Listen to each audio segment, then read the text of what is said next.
Salut les amis, j'espère que vous allez bien. Je fais suite à une question qui m'a été posée par Patrick qui me disait est-ce que tu penses que je peux passer à la version 18? Patrick est un client de l'Académie vidéo et il m'avait déjà posé la question l'année dernière par rapport à sa configuration PC en me disant est-ce que tu penses que la 17 va pouvoir fonctionner correctement avec ce que j'ai comme matériel? Donc j'avais répondu en privé. On avait pris le temps de regarder son processeur, sa carte graphique, les disques durs, etc. etc.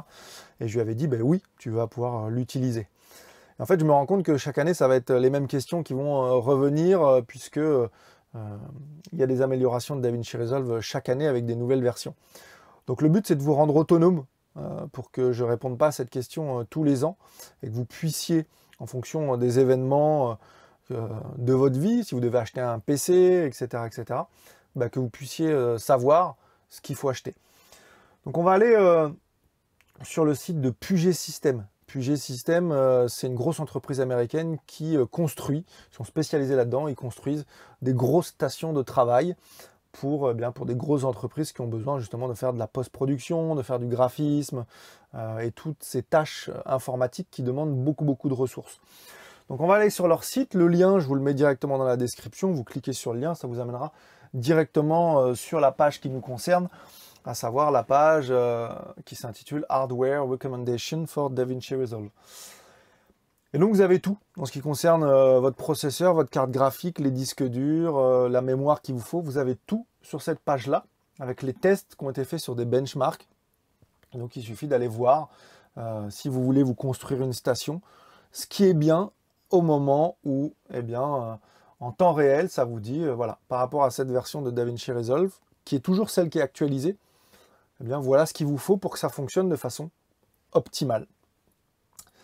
Donc on est sur la page, vous voyez, donc Hardware Recommendation, donc le processor, il faut parler un petit peu anglais, mais vous allez voir, c'est assez simple, hein, un processeur, ce qu'ils appellent en anglais de CPU.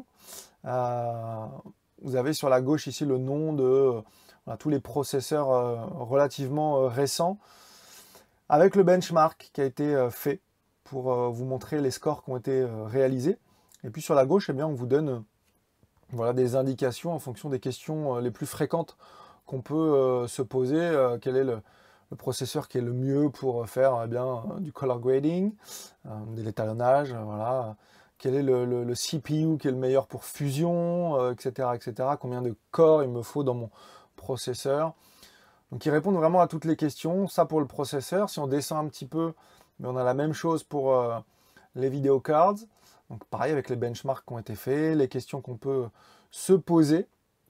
Donc actuellement on voit qu'on est en octobre 2022. On voit qu'actuellement ce sont les GeForce RTX 3090 Ti qui sont les meilleurs sur le marché.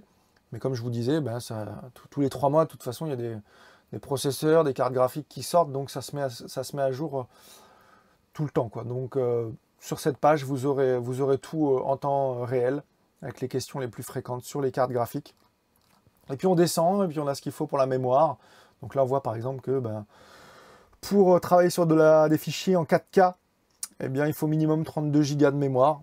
Donc voilà, c'est intéressant à savoir. Et puis on descend les hard drives, les disques durs, SSD ou pas, pourquoi, comment, qu'est-ce qui est le mieux. Voilà, les audio devices, pareil. Donc voilà, c'est vraiment très simple. Je vous mets le lien dans la description. Vous vous référez toujours à cette page-là et de toute façon, vous aurez ce qu'il faut pour avoir un PC ou même un Mac, hein, si vous faites les transferts de performance qui fonctionne avec la version actuelle de DaVinci Resolve.